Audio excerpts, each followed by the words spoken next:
Assalamualaikum warahmatullahi wabarakatuh. Saya Iwan Heranto, saya dari Prodi Akuntansi. Kali ini saya akan membahas masalah pengertian dan masalah ekonomi. Kita akan membahas tentang masalah ekonomi dalam sistem ekonomi di Indonesia, beserta contoh masalah ekonomi dan penjelasannya secara lebih detail. Pengertian masalah ekonomi. Masalah ekonomi adalah masalah yang timbul saat keinginan dan kebutuhan bertemu dengan sumber daya yang terbatas. Masalah ekonomi ini pasti akan selalu muncul dalam kehidupan sehari-hari. Bisa kita lihat di samping contoh masalah ekonomi. Contohnya adalah terbatasnya sumber daya alam untuk memenuhi kebutuhan masyarakat. Pasti pernah mendengar atau melihat berita tentang kelangkaan beras di Indonesia misalnya. Beras jadi kebutuhan pokok sebagian besar masyarakat Indonesia. Jika kebutuhan pokoknya langka, kira-kira apa yang terjadi? Nah, kebutuhan masyarakat akan beras yang tidak seimbang dengan sumber daya yang dimiliki ini tentu akan menimbulkan masalah ekonomi. Teori ekonomi. Selanjutnya, mengenal klasifikasi masalah ekonomi beserta teori sebagai berikut. Dalam teori ekonomi klasik, dalam teori ekonomi, masalah pokok ekonomi klasik dibedakan menjadi 3, yaitu 1. Produksi, kedua distribusi, dan ketiga konsumsi. Berikut penjelasannya. Produksi. Produksi adalah proses mengubah bahan baku menjadi barang jadi atau menambah nilai suatu produk baru, barang maupun jasa, agar dapat memenuhi kebutuhan manusia. Barang dan jasa ini harus selalu tersedia. Alhasil, untuk memenuhi kebutuhan yang begitu besar, produsen harus mengetahui jenis barang dan jasa apa saja yang dibutuhkan oleh konsumennya. Kedua, distribusi.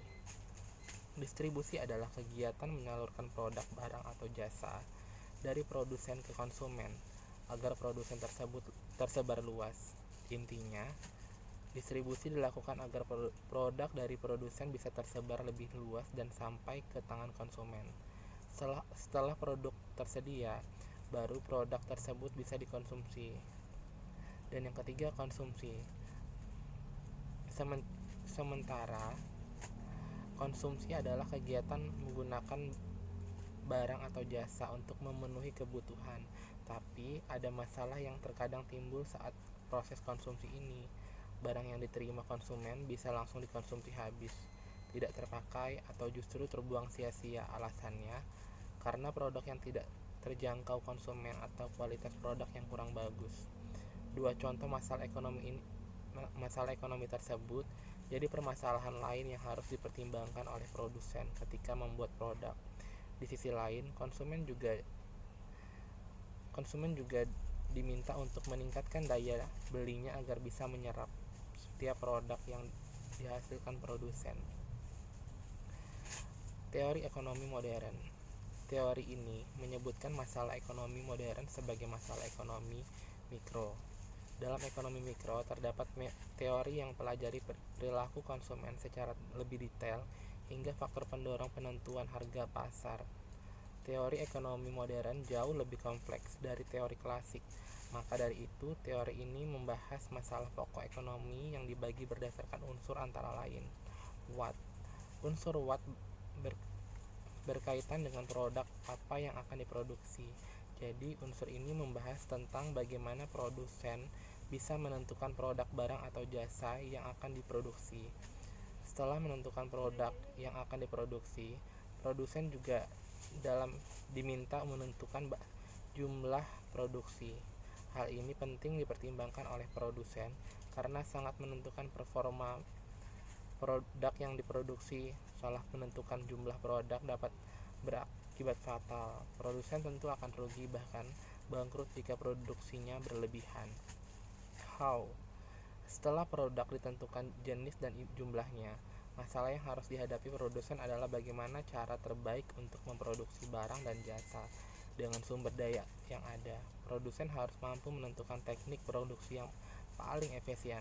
Selain itu, produsen juga harus bisa menentukan sistem produksi yang tepat, misalnya menggunakan tenaga manusia atau dengan bantuan mesin.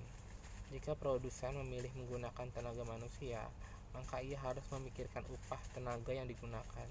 Namun, jika menggunakan tenaga mesin, maka harus mengeluarkan investasi lebih untuk membeli mesin dan merawatnya. WOM.